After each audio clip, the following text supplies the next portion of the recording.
कार्यक्रम के पुण्यार्चक हैं आचार्य श्री वसुनंदी वर्षा योग समिति फरीदाबाद 2025। अध्यक्ष पंकज जैन, उपाध्यक्ष वीपी जैन, उपाध्यक्ष प्रदीप जैन, महामंत्री भूपेश जैन, मंत्री अंकित जैन, मंत्री पारस जैन, सह मंत्री अनुज जैन, कोषाध्यक्ष अमित जैन, सह कोषाध्यक्ष हितेश जैन। आत्म कल्याण के इच्छुक उपस्थित सभी धर्म प्रेमी पुण्यात्मा जीवों, जब कोई नया व्यक्ति धर्म से जुड़ता है तो वह धर्मात्माओं से भी जुड़ता है। पहले कोई व्यक्ति सीधा सीधा भगवान से नहीं जुड़ पाता, क्योंकि भगवान एक बहुत बड़ी चीज़ है। भगवान एक बहुत बड़े पात्र हैं, उत्तम पात्र जिसको कहा है। हर व्यक्ति राष्ट्रपति से नहीं मिल सकता, राजा से मिलने का भी एक क्रम है। ऐसे ही कोई व्यक्ति अगर धर्म करना चाहता है तो वह धर्मात्माओं से मिलता है, धर्मात्माओं से जुड़ता है। और जब धर्मात्माओं से जुड़ता है तो वह देखता है कि धर्मात्मा जीव जो होते हैं वो धर्म के साथ साथ त्याग भी करते हुए मिलेंगे। किसी का घी का त्याग 6 रस होते हैं, किसी ने अपने अपने हिसाब से अपने अनुसार त्याग कर दिया है। कोई घी, कोई तेल, कोई दूध, कोई दही, कोई मीठा, कोई नमक। किसी ने अभक्ष में त्याग कर रखा है। किसी की बाजार की वस्तुओं का त्याग है, किसी का जमीकंद का त्याग है, किसी का रंगीन वस्त्रों का त्याग है, किसी का 2 बार से ज़्यादा भोजन करने का त्याग है, किसी का 1 बार ही भोजन करने का नियम है, किन्हीं ने वस्त्रों का ही त्याग कर दिया है और वो अब साधु बन गए। जो प्रारंभिक व्यक्ति है, अभी धर्मात्मा बना नहीं है, बनना चाहता है, उसके मन में सवाल उठता है कि त्याग क्यों करते हो तुम लोग। वो पूछता है ये इतने त्याग क्यों करते हो। छोटे छोटे बच्चे पूछते हैं मम्मी ये त्याग क्यों करें, आपने हमसे ये आलू का त्याग करा दिया है, क्यों करें। हमने अध्ययन नहीं करा तो हम जवाब नहीं दे पाते, हमसे बनता नहीं।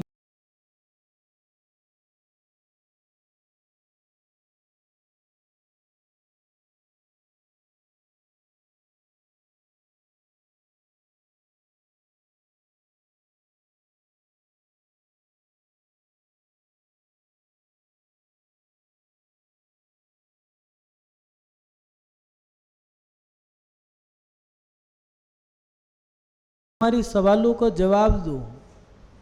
गलती उनकी भी है, सवाल खड़ा करना ये गलती नहीं है। सवाल को व्यक्तियों से पूछना ये गलती है, क्योंकि सवालों के जवाब किताबों में होते हैं, शास्त्रों में होते हैं। खोजो, क्योंकि संसार में कहावत है कि जितने मुंह उतनी बातें। ये काट की जबान है, जो चाहे बोल सकती है। इसलिए अपने सवालों को प्रमाणिक खोज करो, उसकी शास्त्रों में से खोजो उनको। लेकिन युवा चाहता है कि जल्दी काम हो जाए। आजकल शॉर्टकट का ज़माना है, जो भी काम हो जल्दी। अगर नहीं कोई बता रहा तो गूगल बाबा, और अब तो नया ऐप आ गया है AI, नई सिस्टम आ गए हैं। मोबाइल पे डालो, क्वेश्चन आंसर पूरा चिट्ठा लिखा हुआ आ जाता है। लेकिन राजमार्ग ही होता है। जब आप हाईवे से जाओगे तो आपको हाईवे अच्छा मिलेगा, और अगर नहीं मिला तो आप सरकार से शिकायत कर सकते हो, एक पत्र लिख करके भेज सकते हो कि सरकार से कि आपकी गलती है, आप इसको सुधारें। लेकिन अपवाद मार्ग जो होता है उस पर आप शिकायत नहीं कर सकते, क्योंकि वो तो अपवाद ही है। अपवाद तो ऐसे ही होते हैं। इसलिए हमारी जो खोज है, अगर वो प्रमाणिक है तो वो हमारे अंतरंग में शांति और शांतता उत्पन्न करती है। जिज्ञासाएं शांत होती हैं और शांति प्राप्त होती है। अगर हमने सवाल उत्पन्न कर लिया है तो जिज्ञासा भी हमें खोजनी, उसका उत्तर भी खोजना पड़ेगा। अगर हमने उसको ये जवाब दे दिया है सामने वाले को कि हमारे माता पिता ने हमसे त्याग कराया था इसलिए हम त्याग करते हैं, तो ये कोई कारण नहीं है आपका त्याग। अगर आप इसलिए त्याग करते हो तो ये त्याग तो रूढ़िवादी परंपरा में आ जाता है। फिर सवाल ये खड़ा होता है कि हम त्याग क्यों करते हैं।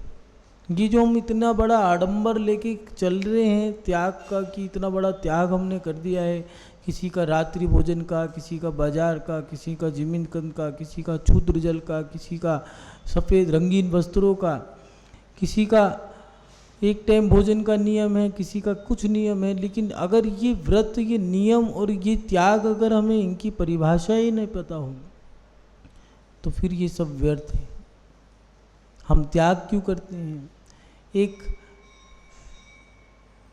एक महिला जिसकी उम्र अभी 25 या 27 साल की है, शादी हो चुकी है तो महिला कहेंगे, नहीं तो लड़की कहते, कन्या कहते, बालिका कहते। वो आई कहने लगी, महाराज जी मैं बड़ी दुखी हो गई हूँ, मैं क्या करूँ, बड़ी असमंजसता में हूँ। हमने कहा क्यों। मेरी माँ ने कहा है, सासू माँ ने, कि आपको व्रत करना है, कोई सुहाग की दशमी का व्रत होगा, और कह रही है कि मेरी सामर्थ्य नहीं है। उनने कहा मर जाओ, कुछ भी करो तो करना ही है, प्राण चले जाए ऐसा व्रत करने से कोई लाभ नहीं। जैन धर्म के नियम सिद्धांत बहुत अलग हैं, बहुत सटीक हैं और बहुत सीधे हैं, सरल हैं और सादे हैं। अगर हम त्याग कर रहे हैं तो उसके पीछे क्या कारण है उसको भी पढ़ लें, उसको जान लें। आचार्य पूजपाद स्वामी जी त्याग क्यों करते हैं उसके बारे में ही बता रहे हैं, वो देख लेते हैं 29 नंबर की गाथा में क्या लिख रहे हैं। आचार्य पूजपाद स्वामी जी स्टोपदेश पे लिख रहे हैं, दुख संदो भागित्वम संयोगादि देहिनाम त्यज्यामेनम तथा सर्वम मनोवाकाय कर्म भी। यहाँ आचार्य पूजपाद स्वामी जी लिख रहे हैं, दुख संदो भागित्वम, इस संसार में देहादि के संबंध में प्राणियों को दुखों के समूह को भोगना पड़ता है, इसलिए इन सभी संबंधों को मैं मन वचन काय से छोड़ता हूँ। छोड़ने का कारण बता रहे हैं कि संसार में जो देह के संबंध हैं, आदि में लिखा है जो कर्म है, इन सभी से मुझे दुख मिलता है, और दुख नहीं दुखों का समूह लिख रहे हैं। इसीलिए इन सभी संबंधों को मैं मन से वचन से काय से छोड़ रहा हूँ। समझें, अगर हम किसी चीज़ का त्याग कर रहे हैं तो त्याग करने के पीछे कारण हो। आप धर्मात्मा बन गए हो, भगवान नहीं बने हो, पहले तो ये भी याद रखना, अपनी मर्यादा में रहना है। धर्मात्मा का मतलब ही क्या है। धर्मात्मा का मतलब ही है कि जो अपनी मर्यादा में रहे वो धर्मात्मा। जिसकी आत्मा में धर्म बस गया वो धर्म आत्मा। जो परम पद को प्राप्त कर चुकी है वो परम आत्मा, परमात्मा। और जिसकी आत्मा से कर्म बंधे हैं वो कर्मात्मा। अब अपन लोग देख लें कि हम धर्मात्मा हैं या नहीं है। देह के जो संबंध हैं, हम धर्मात्मा बन गए इसलिए तो नहीं छोड़ रहे। कई बार देखने में आता है कि अब हम धर्म करने लग गए हैं तो हमारी बच्चों से जो बनी हुई थी वो भी बिगड़ने लग गई है। वो कह रहे हैं कि इससे अच्छा तो ना करते तो बढ़िया था। अब करें क्या, समझ में नहीं आ रहा। कोई रिजल्ट बुरा है, परिणाम कुछ निकल के नहीं आ रहा और कोई दूसरा रास्ता निकलता नहीं। धर्म रिश्ते तोड़ने को नहीं कहता है, रिश्ते छोड़ने को कहता है। तोड़ने में और छोड़ने में अंतर है। सबसे क्षमा करके करा के संबंध स्वामी जी ने रत्नाकर्म शाकाचार में दिया है। आचार्य जिनसेन स्वामी जी ने भी आदि पुराण में दिया है। गर्भान्वय क्रियान्वय दीक्षान्वय जो क्रियाएं बताई हैं उसमें बताया है कि अगर व्यक्ति क्रम से जीवन को जिए, खेल कूद पढ़ना लिखना शादी ब्याह, व्यापार, बच्चे, प्रौढ़ अवस्था में जिम्मेदारी, साधना काल में साधना, संलेखना के समय संलेखना और समता भावों से समाधि करके अपनी आत्मा का कल्याण करें। लेकिन छोड़ने की भी व्यवस्था बनाई है। ऐसा नहीं किसी को झूठ बोल के आप घर से भाग कर के दीक्षा नहीं ली जाती। कुछ लोग संसार से भाग करके, भैया हमें किसी का कर्जा है वो देना है तो चलो दीक्षा ले लो, शादी नहीं हो रही तो दीक्षा ले लो। वो भाग करके कल्याण नहीं किया जाता। कहाँ जाओगे? वहाँ से भाग के यहाँ आ गए, यहाँ से भाग के कहाँ जाओगे? इसलिए आचार्य भगवान लिख रहे हैं कि इस संसार में देह आदि के संबंध में जो प्राणियों को दुख होता है उसको दूर करने के लिए, वो नष्ट करने के लिए मैं उन संबंधों को त्यागता हूँ। कैसे? मन से, वचन से और काया से। संबंध, देह के जो संबंध हैं, बेटा बेटी, पति पत्नी, पुत्र पौत्र, ये सब दुख के ही तो कारण हैं। याद रखना, जितना तुम्हारा प्रिय होगा उतना ही ज़्यादा तुम्हें कष्ट देगा। जीवन में कितना भी कर लेना बच्चों के लिए, आखिरी में सुनने को यही मिलेगा कि तुमने हमारे लिए किया क्या है। किसी ने तो सुन भी लिए होंगे, लेकिन तब धक्का लगता है कि इतना पाल पोस के बड़ा किया, इतना मोह किया, उसका रिजल्ट परिणाम ये निकला कि शादी होने के बाद बहू के सामने कह दिया कि तुमने मेरे लिए किया क्या। तब जाके कहते हैं महाराज जी देख लिया हमने संसार। अभी नहीं देखा, अभी बेटे से विरक्ति हुई है, संसार से विरक्ति नहीं हुई। अभी विरक्ति भी एक नहीं अनेक प्रकार की है। पत्नी से विरक्ति हो गई, बेटे में चले गए, बेटे से विरक्ति हो गई, बेटी के चले गए, बेटी से विरक्ति हो गई, दोस्त से जुड़ गए, दोस्त से विरक्ति हो गई तो किसी और से जुड़ गए। विरक्ति, सही विरक्ति तो साधु बनने के बाद होती है। संसार से विरक्ति होने के बाद साधु बनते हैं, और साधु बनने के बाद सही विरक्ति तो तब होती है। कहोगे महाराज जी क्या बात कह रहे हैं? जब मुनि बन जाओगे तब इस बात को अनुभव करोगे। भूख लग रही है, श्वास खराब है, औषधि की आवश्यकता है, रखी है पास में, देने वाला दे नहीं रहे, इशारा कर नहीं सकते, मांग नहीं सकते, याचना नहीं कर सकते। बुखार, 2 बुखार है और पानी पी के आ गए हैं, पानी भी ठंडा, और वो महिला कह रही है जूस दे, दूध दे, पानी मत दे। वो स्थिति बड़ी भयावह स्थिति है, बड़ा कठिन कार्य है। तब जाके असली विरक्ति होती है कि हे भगवान, ये है हमारी संसार की दशा, ये है हमारी स्थिति। महानुभाव, किसी ने बहुत अच्छी बात लिखी है, तन नहीं छूता कोई चेतन निकल जाने के बाद, फेंक देते फूल जो खुशबू निकल जाने के बाद, आज जो करते किलोले खेलते हैं साथ में, कल डरेंगे देख तन निर्जीव हो जाने के बाद। ये सत्य है। जब जो हमारे साथ खेलते हैं, बैठ के हमारे साथ बोलते हैं, जिनको हमारे साथ खेलने में बोलने में आनंद आता है, वही लोग कहते हैं ले जाओ अब तो मर गया। ये इस संसार की स्थिति है। जो देह के संबंध हैं उनसे दुखी मिलता है। राम जी के जो भाई थे भरत जी, दशरथ जी के पुत्र,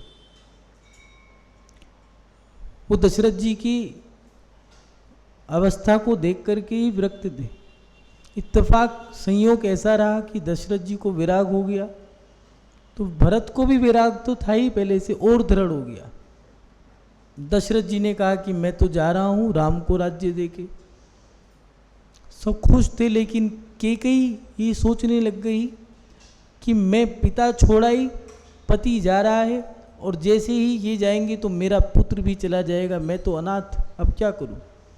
तो दशरथ जी से कहा सुनो, आप तो चले जाओगे, लेकिन ये जो भरत है, ये भरत कैसे, इसका क्या करूं, ये भी चला जाएगा, मैं क्या कहाँ जाऊंगी, क्या करूं फिर एक काम करो, मुझे एक वरदान देना था आपको, यही वरदान दे दो कि राज्य भरत को दे दो।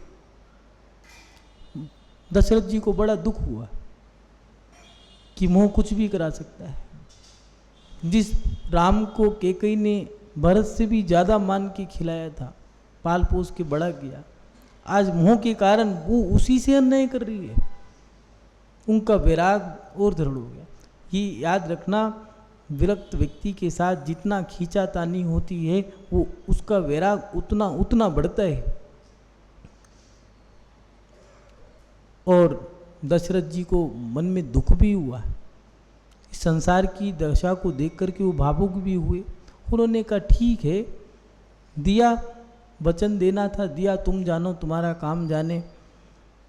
बोला भी, समझाया भी कि इसका परिणाम देख लेना क्या होगा, क्योंकि नियम तो यही है कि बड़े को राज्य दिया जाए, अगर बड़ा विरक्त हो जाए तो छोटे को दिया जाए। लेकिन राम में उस समय विरक्ति नहीं थी, राज्य दे दिया भरत के लिए और अपना वो तो चले गए। इधर राम जी को जब पता लगा कि भरत विरक्त है और ये इसलिए किया गया है, तो मेरा समझदारी का काम तो यही है कि मुझे यहाँ से चला जाना चाहिए। तो वो जाने लगे, सीता और लक्ष्मण भी साथ चले गए। पद्म पुराण में रविशंकर स्वामी जी ने बहुत अच्छे तरीके से उल्लेख किया है। और जब वो चले गए तो भरत ने कहा भैया, पुनः उनके पास गया, कह लगे ये आपने क्या किया, मैं तो गृह त्याग करना चाहता था, आपने मुझे इस दलदल में फंसा दिया। नहीं, आप वापस चलो, राज्य संभालो, मैं जाऊंगा वन को। बड़ी परिस्थिति देखो कैसी है।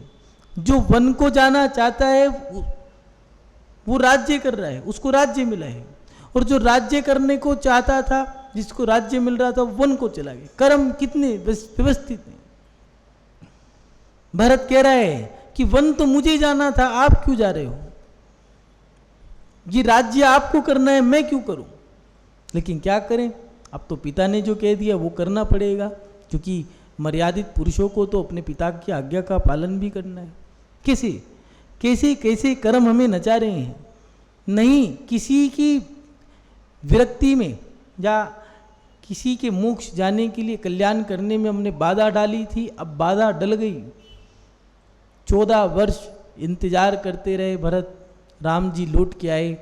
और आने के बाद भरत ने कहा भैया ये रखी आपकी पोटली, अब मुझे जाने दो। तो राम कहते हैं भाई अभी मत जाओ। लक्ष्मण भी रोकते हैं, लेकिन भरत बड़े छोटे थे, क्या बोलूं। तो कृतांतवक सेनापति ने कहा कि भरत जी, जो 350 रानियां हैं, इनके साथ भोग तो भोग लो। तो भरत जी ने कहा क्या था, अभी तो चुप बैठे थे, छोटे थे, अब बताऊं।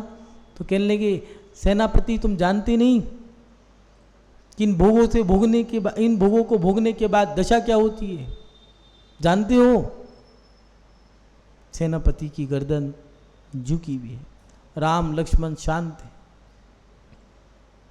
इन भोगों को भोगने के बाद दुर्गति होती है, नरक जाता है आदमी, तुम जानते हो। और ये बताओ, अगर मैं नरक चला गया तो क्या उस नरक के दुखों में मेरे तुम सहभागी बनोगे, उनको बांटोगे। ना राम कुछ बोले, ना लक्ष्मण, ना सेनापति। और भरत उसी समय, उसी क्षण राज्य त्याग करके, सब कुछ सौंप करके राम को चले गए। और जंगल जाकर के दीक्षा ली, केवल ज्ञान हुआ, मोक्ष चले गए। महानुभाव, देह के संबंधों से दुख ही मिलता है, सुख कभी नहीं मिला। अब हमने त्याग क्यों किया है, तो आचार्य भगवान लिख रहे हैं दुखों के समूह को नष्ट करने के लिए। हमारे त्याग जो हैं, उन त्यागों का कारण भी हमें पता हो। अगर हम व्रत कर रहे हैं, विरक्ति भावा व्रता, जब हमारे अंदर विरक्त भाव आए हैं, जैसे ही हमारा मन होता है, किसी चीज़ से भर गया मन कि आज बेकार हो गया है, अब इसको छोड़ दो, तो ये सोच लो आप, ये उससे विरक्ति हुई तब जाके हमने छोड़ा। हमने उपवास क्यों किए, उपवासम इति वासा, उपवासा अपनी आत्मा के समीप रहने के लिए। और कुछ लोग कहते हैं आलू प्याज लहसुन का त्याग करते हो, ये खाने की चीज़ें नहीं है, ये त्याज्य वस्तुएं हैं। ये कंद और मूल ये खाने लायक नहीं है। कुछ ज़मीन के नीचे होते हैं, कुछ वस्तुएं ऐसी होती हैं जो ज़मीन के नीचे हैं, कुछ वृक्ष के ऊपर भी होती हैं, लेकिन वो ज़रूरी नहीं है सभी खाने लायक हो। अफीम, भांग, चरस, गांजा ये सब एक इंद्रिय हैं, वनस्पतियाँ हैं, लेकिन ये त्याज्य हैं, इनसे मादकता आती है। किम्पाक फल ये वृक्ष पे उगता है लेकिन त्याज्य है, खाने योग्य नहीं है। कैक्टस का पौधा आता है, वो एक इंद्रिय है, वनस्पति है, लेकिन आप ये नहीं कि उसे खा जाओ, खा ही नहीं सकते, जीभ कट जाएगी आपकी, कांटे होते हैं उसमें। हर वस्तु सेवन करने भोज्य नहीं है, कुछ त्याज्य होती हैं, कुछ औषधि रूप में काम आती हैं, कुछ भोजन के सेवन के लिए शरीर की, भोजन एक औषधि है, उसको लिमिटेड मतलब व्यवस्थित थोड़ा थोड़ा सब खा लो, कोई दिक्कत नहीं है, जो खाने योग्य है। ऐसा नहीं तुम कह दो महाराज जी ने बोला, आजकल ज़माना बदल गया, महाराज जी ने बोला ये जल्दी जरा सी बात पकड़ लेंगे, और अब तो नया ज़माना आ गया, वो कैमरे में से भी रिकॉर्डिंग में से भी कट करके निकाल लेते हैं। आपने बोला था जो खाने की चीज़ें हैं उनमें से ऐसे ऐसे, हर चीज़ खाने योग्य नहीं है। जो खाने योग्य है उसमें भी कहा कि थोड़ी थोड़ी खा लो, आप बीमार नहीं होंगे, ज़्यादा खा लोगे तो आप उसमें ही बीमार हो जाओगे। जो शरीर के संबंध हैं उन संबंधों से हमें दुख मिलता है, उन दुखों के समूह को दूर करने के लिए हम त्याग करते हैं। जो हमने व्रत ले लिए हैं, महाव्रती बन गए हैं, देशव्रती बन गए हैं, कुछ लोग कहते हैं मुनि महाराज बन गए, नगन हो गए, घर में ही रह लेते, दिक्कत क्या है? सब परिग्रह का त्याग कर दिया है, पांचों पापों का त्याग कर दिया है, अपनी आत्मा में मस्त है। त्याग क्यों किया है?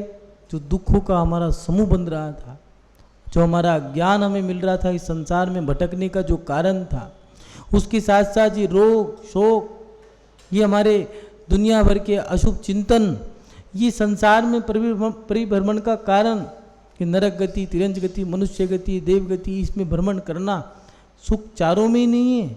सोचो देव मनुष्य पर्याय में सुख होगा, सुख ना तो मनुष्य बन के भी देख लिया और देवों को देव पर्याय बन में जाकर के भी देख। इस परिभ्रमण को रोकने के लिए, इन दुखों को नष्ट करने के लिए हमने त्याग किया।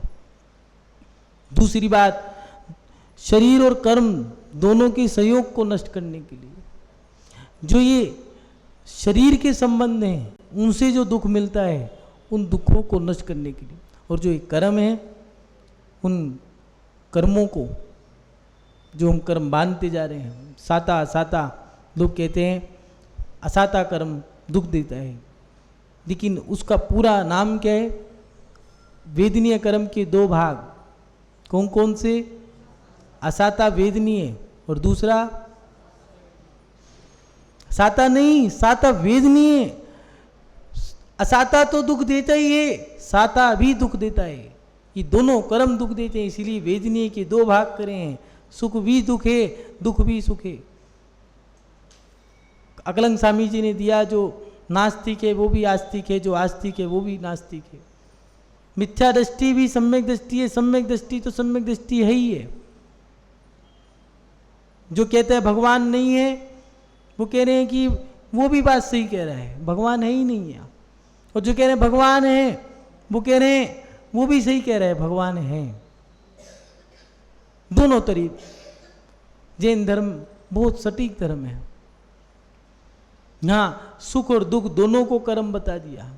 भरत चक्रवर्ती इस बात से दुखी थे कि क्या करूं, ये 6 खंड का जो साम्राज्य राज्य है, जो मैं कैसे इन कष्टों को सहन करूं। अपन लोग सोच रहे हैं काश हमारे पास भी होता, लेकिन जिसके पास है वो दुखी है। अपन लोग अपने आप ही देख लें, जैसे बेटा है, शादी नहीं हो रही, पहले इसलिए दुखी थे महाराज जी शादी हो जाए तो ये टेंशन खत्म हो जाए। अब शादी हो गई, अब बताओ टेंशन बढ़ी है या घटी है? पहले चैन से 2 रोटी तो खा रहे थे, अब तो वो भी गई। बेटी की शादी हो जाए अपनी तो जिम्मेदारी फ्री। बताओ जिम्मेदारी बढ़ी या घटी? पहले बेटी का ही था, अब तो वो जम जाए जो क्या कहते हैं उन्हें, जिमाई, ऐसी ना, कुंवर साहब, जमाई साहब। पहले तो बेटी की थाली लगाओ, कोई बात नहीं, अब जमाई आ गई तो 5 थाली और रखो, अब कह रहे ये तो और आफत मोल ले ली। और समधन आ गई तो अब तो ज़्यादा ही दिक्कत है भैया। ये स्थिति हमारे साथ है। हम दुखों के समूह को नष्ट करने के लिए त्याग करते हैं और शरीर कर्म दोनों के संयोग को नष्ट करने के लिए, जो हमारे शरीर के संबंध है, जो कर्मों की बांधने की जो प्रक्रिया है, उनको नष्ट करने के लिए हमने त्याग किए हैं। महानुभाव, सही मायने में अपने हृदय पे, अपनी आत्मा पे एक बार हाथ रख के अपने आप से पूछना, अपनी आत्मा से पूछना, क्या सही मायने में त्याग इसीलिए ही किया था? कहीं ऐसा तो नहीं कि हमने मंदिर में बैठ कर के त्याग इसलिए कर दिया, आज देखते हैं कि त्याग हो गया है और वो बग्गी पे निकाल के घुमा रहे हैं उनको कि इन्होंने तो 16 उपवास किए हैं, 32 उपवास किए हैं, इन्होंने 10 उपवास किए हैं। किस लिए किए? हमारे माँ बाप ने किए थे, हमने उनको देखा था, इसलिए हम कर रहे हैं। करे किस लिए हैं? हम छोटे थे तो हमारे मन में भी आ गया था हम भी एक दिन बग्गी पे बैठ के निकलेंगे, इसलिए त्याग किए हैं। अगर बग्गी पे बैठने के लिए त्याग किए हैं, तुम्हारे आगे ढोल बजे, बैंड बजे, इसलिए त्याग किए हैं, तो ये त्याग सब बेकार है। त्याग के पीछे कारण क्या है? आपने त्याग किस लिए किए हैं? आचार्य भगवान लिख रहे हैं कि संसार में जो देहादि के संबंध से दुख मिलते हैं, जो कर्मों के दुख मिलते हैं, हमें उनके संयोग से जो दुख मिलते हैं, मन से, वचन से, काया से, मैं उन सब दुखों को नष्ट करने के लिए वो सब त्याग करता हूँ। क्या चीज़? देह के संबंध, कर्म बांधने की जो प्रक्रिया है, वो सब कारण, जो कार्य है वो। लेकिन सही बताओ, मन से त्याग किया या नहीं किया? कहीं ऐसा तो नहीं हम इसलिए उपवास कर रहे हो कि उनके भी उपवास चल रहे हैं, उनको सम्मान मिलता है, हमें तो कोई पूछता ही नहीं है, इसलिए भैया हम भी कोई ना कोई पकड़ ही ले रहे। भक्तांबर या 64 रिद्धि या अब तो ट्रेंड में लेटेस्ट में 1234 हैं, वो कर रहे हैं, चलो ठीक है। इस कार्यक्रम के पुण्यार्चक थे आचार्य श्री वसुनंदी वर्षा योग समिति फरीदाबाद 2025, अध्यक्ष पंकज जैन, उपाध्यक्ष वीपी जैन, उपाध्यक्ष प्रदीप जैन, महामंत्री भूपेश जैन, मंत्री अंकित जैन, मंत्री पारस जैन, सह मंत्री अनुज जैन, कोषाध्यक्ष अमित जैन, सह कोषाध्यक्ष हितेश जैन।